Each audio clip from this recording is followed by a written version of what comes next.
ملګری صاحب تاسو ستړي مشه دا ملګری دې ستړي مشه ملګری تاسو سلامونه او مشال صاحب تاسو سلامونه دغه ملګری نه ګورم مختصر جواب ډیر تفصیل بنه ورکړي ښه موږ ټول به دې باندې پیو ته په کوم دلیل طالب طرفداري یو زه په دې طرفدار وطن کې وینه ودر د تابوتو ولا دغه سینې ناس دي امن راغی نو رسول الله رسول ما نور مخته جنگ ختم شو بالکل ختم صلی الله الحمد جنگ چا کاو جنگ د تیر نظام او د طالبانو جنگ طالب کاو کنه جنگ ګوره طالب کاو مختصر جنگ طالب کاو خلاص طالب وس جنگ نه کوي امن راغلی د معلومیږي دا جنگ خونډې زد د منستر وړي و داخله ما ته هم نو غوښنه جنگ د چا دا ورسته ته جنگ افغان سره صبرک کدا یو خبره سو ته خبره ته دا وایي سفیر شرک ده پیری موریدی شرک ده دا رښتیا ته دا منی سفیر موریدی شرک ده دا سفیر شرک ته لکه دا اوس راغلی دا نه ته وایي ما مدرسه ویل د پیر تصور په اسلام کې ستا پیران ستا خو هغه ځان ته خپل پیران چې علم سره هغه کوم آیت برابر اخو دغه ته مزه د تفسیر نه منم کومه د سکه د کوم قران کې راغلی تاسو پیرونی سي څوک زه دومره دیني علم نه لرم چې تاسو وزر ټول تشریح کوم مدرسه ویل صبر کنه بیا بس نور محتمز دا خبره زمنم سفیر د پیری موریدی شرک ده او څوک دغه ارتکاب کوي هغه مشرک ده اوس د ایت سراج الدین خلیفہ سیدا دا خو د پوری موریدی واده د مشرک وایي ک سم سره ورته ما تا ته ویل چې ټول پیران نه دا پیر سي دا سیګریټ څکي په ګیره په سنت نه برابر په دنیا علوم نه خبر په هیڅ نه خبر د خپل منځ نه ده صبر ته وایي چې ټول پیران کرامت اولیاء حق دا ګوره کوم دلیل تراتو کوم دی کرامت دی اولیاء کوم ځکه حق ته راوخه خو دا به بیا ځان ته بحث جوړ کو ته بیا راځه دا اوس موضوع بل ته بحث موضوع نه خبره تاسو په دغه شانو نه پیږي بیا دا خبره مټه چکو تا ویل چې جنگ ختم شو طالب امن راوست طالب جنگ کاو په افغانستان په شلو کلو کې دا اوس 4800 کیلومتر سرکونه دي دا د عسكر په وینه باندې جوړ شوی دي د انجینر په وینه جوړ شوی دي د ډاکټر په وینه باندې جوړ شوی دي د اشرف غنی په دماغ باندې جوړ شوی دي د ولس په دماغ باندې جوړ شوی دي 4800 کیلومتر د پاخه سرکونه د وسغلا پېکی دغه نړیوال شپږ هوایي ډګرونه د شلو کلو ماخذات شلو کلو لاستراوړنې دي دغه 25 ملکی هوایي ډګرونه دي جمهوریت دي دغه 40 لوی واړه بندونه د جمهوریت دي وختونه دا کلانونه د جمهوریت دي وختونه دا کلدار سټیټه د افغاني پورته د جمهوریت دي وختونه ده یعنی ک کلم راواخلې تر سبا ماخامه پورې هم دغه حساب نه ختميږي لیکن بل طرف ته خبري چې د 2 میلیارډ سرکونو او د 2 میلیارډ بندونه طالبان وړاندې کړیو په تیر به یوازې څلور کلو کې 2 میلیارډ 2000 میلیونه ډالر راځي 2000 میلیونه ډالر ښه په دې کې ته خبرې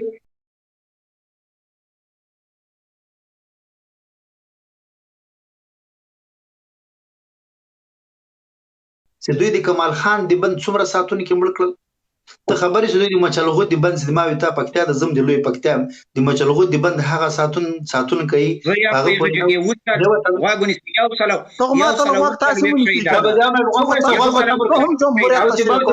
دا پرېږدي و دا وتی بنوي دوی د بندونو ساتونکو کې نه وایم ته د ما خبر تاسو ته ما پکتیا وایي ته خبر بوزو وخت ته ما کې ځان ته او دی دلیل نه وای ګوره چې مختنه در چې کوم چې د پیری موريدي دلیل سره خبره نن نشي بیا د پریباس د مشر سره ته ولاړ نه نشي بیا ته کوم نه کپری به باسم کوم مشکل نشته اوس افغانستان د موږ په افغانستان کې ورو دا کته کې خبره نشته دا به حضور وي دغه کاته ګوري ولسته مهرباني صاحب مهرباني ګوري دا غنه دغه ولسته دا وایستي چې دا شل کاله چې د افغانستان کې د کوم پرمختګونه سوي دي موږ جی ډي پی افغانستان تاسو دا غینه دام غیرت پرلمندارو کې د شارم د دلترکوزي صاحب د پخان تاسو مهرباني وکړئ دا ګوري یو د قطر صبر وکړي اصل جذبات دي راوځو ول جذباتونه کلی راوځو خبر اصلي دغه د سیمګه د غنن زر کل د افغاني سلوي سو کلدار کېږي د جمهوریت برکت او د غوڅوانانو د ولسمشر او د افغانستان د اقتصادي ټیم د فکر کار و دی هغوی د پرمختګونو د هڅو کار موږ جی ډي پی مخته کړه موږ 10 څومره میلیارډ ډالر په مرکزی بانک کې په پانګه درلودل د موږ تجارت مخته ولاړ موږ وای د لزونه خلاص کړل سړکونه جوړ کړل بندونه جوړ کړل هوایي میدانونه جوړ کړل نړیوال هوایي میدان جوړ کړ ریل باندې د مرکزی اسیا سره ونی خلول سول چین سره ونی خلول سول ګلف یعنی د ایران سره ونی خلول سول چابهار په زرګونو کارونه موږ وکړل بل طرف ته طالب څه وکړل طالب انجینیر مړک طالب ډاکټر مړک طالب استاد مړک ښوونکی مړک ډاکټر یې مړک کړ خزینه ډاکټر یې مړک کړ ماشوم یې مړک په ښوونځي کې بم وچود د پښتنو د تاجکانو ترمنځ نفرت پیدا کو د پښتنو د هزارګانو ترمنځ نفرت پیدا کو داعش په نوم باندې کارونه وکړل قران ته ور واچو مسجدونه یې پاوا کړل ریحان شهید ک مفلح شهید ک عبدالفتاح صاحب شهید کو فتح صاحب شهید ک عبدالسلام صاحب شهید ک د کوم کارونه وکړل بندونه مات کړل د ډیلی بند ته بم نه کیخو د کمال خان بند باندې حمله ونه کړ دغه ساتون کې خبر شهیدان نکړل دوی په مچلغو ساتون کې شهیدان نکړل دوی ګوشته ته پاکستانیان نه راوستل دوی په کونړ باندې پاکستان سره ګډ نو ولاړ دوی د سیمه خاردار د ځاځي میدان کې د ځاځي مردان میدان د اریوب د پیغه منطقه کې د پاکستان فوج سره ګډ را نغلل د هلمند په ساحه کې ګډ را نغلل نن په کومه طالب تک سپین چرڅ د پښتون په فکری بدلون باندې کار وکړي پښتون ته دا وروخه یاستي چې پښتون قربان دي سم دا کومه خبره چې موږ کو وړې وړې ټوک ټوک کو خلکو ته وريادي خلکو ته ورکا خلکو ته ورسوه خلک پوکا دا خلک پرنم پر دی ودنم پر دی زه د طالب د اسلام چې د بشپړ مسلمان نه ده زه په قران کې هم دلایل لرم په حدیث کې هم دلایل لرم او دا به زموږ سره ویل سم مسلمان ته کافر ویل بالکل هغه خبره کچرته هغه مسلمان کافر نه وي هغه اطلاق په د باندې کی سلام علیکم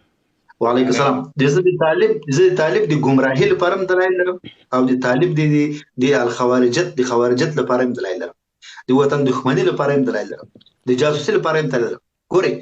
دا سفیر چې د کوم ګرځي او د نور سفیرانو سره ګرځي دا د سفیر په فریم ورک کې نسته د په رینج کې نسته دا د رینج نه د نور سفیرانو سره وګوري د راسي د خو سفیر د پاکستان لیکن دای الته سفیر نه ده د امیر المؤمنین ده د طالبانو مشر ده دا اوس دا نن خبره تاسو ورودلې ده انټرویو ورکړی ده د نن خبره کړې ده چې افغانستان سره کومه موږ د زغالو خبره کوو او زغال روان دي پاکستان ته په کلدارو بزنس کوو دا د کابل د ادارې ضرورت ده د موږ ضرورت نه ده ځکه چې په نړیواله سطح په طالبانو باندې بندیز لګیدل اوس موږ په دې فکر کوي د اروپا ملګری د امریکا ملګری د کاناډا ملګری به اوس ګډ پلان جوړو موږ به د طالب او د پاکستان په خلاف نړیواله محکمې ته ځو په افغانستان باندې بندیز لګیدل پاکستان ولې د افغانستان مدنیت پټ کوي په دې باندې کار روان ده قانوني کار پکې وکیلان مخته کو نه پرېږدو دا کار طالب بیا به شي کوي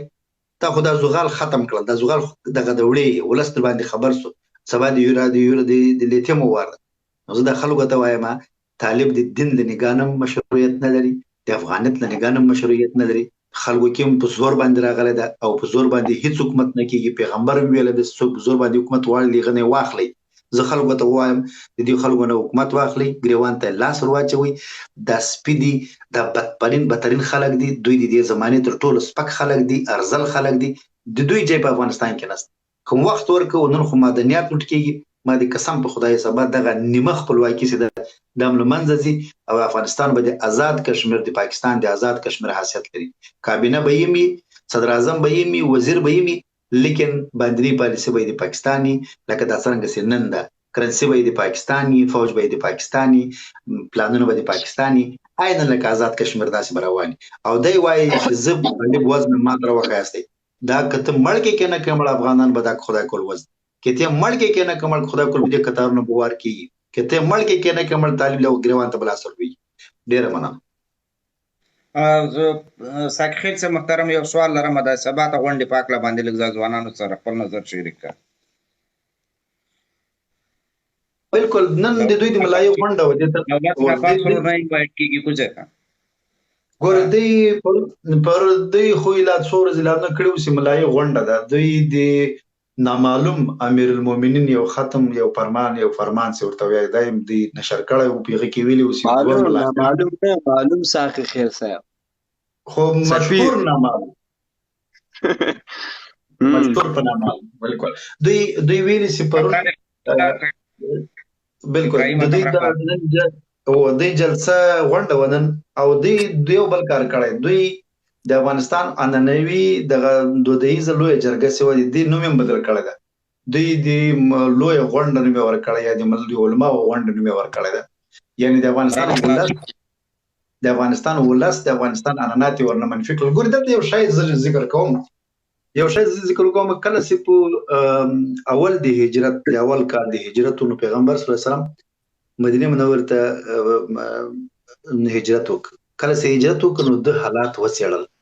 هلته په یهودیان ډېر سخت برسر اقتدار او په تجارت کې په اقتصاد کې ډېره غټه ونډه درلودله. نو تر ټولو اول کار چې پیغمبر صلی الله علیه وسلم وکړو هغه یې د یهودیانو سره یو میثاق لاسلیک او یو حکومت منځته راغی. هغه حکومت ته نړۍ اول باقاعده حکومت ویل کېږي او میثاق مدینه ورته وایي. 53 مادې وي. په هغې کې یوه ماده داسې وه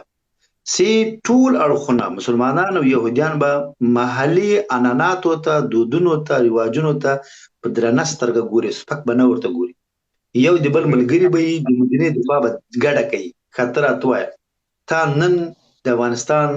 د دودیزه جرګه د ملایانو په جرګه باندې بدله کړه او بیا د اووم نسر ته دې نه ورسوله. 2 ملایان او یو سپین ږیری. هغه سپین ږیری به کوم سپین ږیری چې هغه به جهاد الله دې د ژوندي لره کمره خلاصه که کمره خلاصه کوزه که کار څک خیل سه بخنه غواړم دوام. نو دوی دا غونډه دوی منع کړله. دا لویه جرګه نه ده. پرونه موږ ویلي وو دا د افغانستان دودیزه لویه جرګه نه ده، دا د ملایانو شورا ده، د ملایانو غونډه ده. ملایان دومره صلاحیت نه لري چې پرېکړې د افغانستان په خوا باندې وکړي او نه ولس دومره سم توقع باید وکړي چې ملا کې به عقل پیدا کېږي، خپلواکي به پیدا کېږي او ملا به بیا سړي زوی جوړوي. دا سمه دې څوک نه کوي. دا پرونه هم پر دې اجنډا وه. نن ولې دا غونډه ونه سوه؟ ځکه غونډه ونه سوه چې دوی په خپلو منځونو کې اختلافات، زه دقیق معلومات لرم، نن په څو دریو مسایلو باندې دوی ترمنځ مخالفتونه او اختلافات. یو خو به دوی په دې نه توانېدلي چې د ولس له منځه هغه خلک را مخته کړي چې هغه په خلکو کې نفوذ لري، مخلص خلک. دوم دا کوم ملایان چې دوی د ولسوالیو نه راوستل، دې کې د دوی منځ کې اختلافات دي. بلا برادر د ډلې کسان، د اکاني د ډلې کسان، د اختر ماد منصور د ډلې کنسار او د ملا عمر صاحب د مهدي یعقوب یې مخته وړي. د دوی په خپلو منځونو کې د خلکو په سر باندې اختلاف ده. هر څوک کوشش کوي چې د خپلې ډلې کسان د جرګې ته راوغواړي. نو پاکستان کله غواړي چې یو پیسفل جرګه دلته وسي؟ دوی پاکستان په دې سیمه کې په هر صورت جنګ غواړي. طالب هم د پاکستان سپی ده، لنډغر هم د پاکستان سپی ده. د دې دواړو په واسطه باندې په دې خاوره کې جنګ کول غواړي. په دې هر کیسه دی کېنولی ده. د دې هدف دغه ده چې په دې ولس کې جنګ وي، په دې ملت کې جنګ وي. دغه خلک وایي چې طالب امن دا دروغ، دا دروغجنه ادعا ده. اوس هم په لسګونو کسان دې ورځ مړه کېږي، شهیدان کېږي بې ګناه، او دی له منځه ځي. دی په ننګرهار کې له منځه ځي، په لغمان کې له منځه ځي، په کندهار کې له منځه ځي. دا ادعاوې غلطې دي. په شمال کې له منځه ځي. نو زه دا وایم د دغه جرګې نه د ښو تمه کول، توقع کول، زه فکر کوم دا ښه فکر نه ده، منفي اړخ لري او دوی کې دومره صلاحیت نشته چې دوی د افغانستان عنعنوي جرګه لویه جرګې نوم ورکړي او راویې غواړي. بیا که لویه جرګې نوم ورکړي خو د ملا خپل حیثیت ختم شو. دې ته د ملایانو غونډه نوم ورکړی. تاسې وګورئ د علماو غونډه. نو زه دې جرګې ته چندان په دومره خوشبینه نه یم. مهرباني. حقیقت خبره بالکل مشر. خوشحاله اوسېږي مشره، خوشحاله او آباد اوسېږي. دغه یو نفر د خېږي راځي دی نه. ابراهیم ذبیح الله کمره دې خلاصه که کمره دې نه خلاصه که زوم دې ورور لږ مصروف یم وروره. د ډېرې خبرې وکړلې. واقعیت د ما زړه چې کومو خبرو ته کېده، کوم موضوع باندې چې دوی یادونه وکړي هغه یاده نه کړله وروره. فعلا باید موږ او تاسې کوم سیده موضوع راخیستې وله په هغې باندې باید جدي اقدامات وسي. نو دی نو کوم بله موضوع یې غږوله وروره، ځکه لایف نه راړه مخکې څه رقم موضوع خو ته ووایه. حمزه دا آزاد بحث ته موږ سره خپل نظر شریکه ووایه، مشکل نشته. کوسه ځه خپله غږېدی نه سې بیا په بل باندې انتقاد کوئ. دلته راسې په پټه کمره دې خلاصه که چې هر څوک یې بس ساقي خیل صاحب، الکوزی صاحب، السلام علیکم. علیکم سلام. ښه جوړې په خیر برابر یا بلا رزمه درته ویلي تړه پیژانم کنه هیڅ مدر تل چې مولا افستانه کوغه کوي ته چیرې عادت ده بونه ده کول نصیب الله یا بلا رز په کوم لایف شو ویره پیژنم دی وروره. دلته د مستی جامه نه ده ستاسو، دلته هر یو سړی مستی کوي. بس محترمه دا خبره خو صحیح ده بالکل او بل داسې څه چل ده ستا کې خیر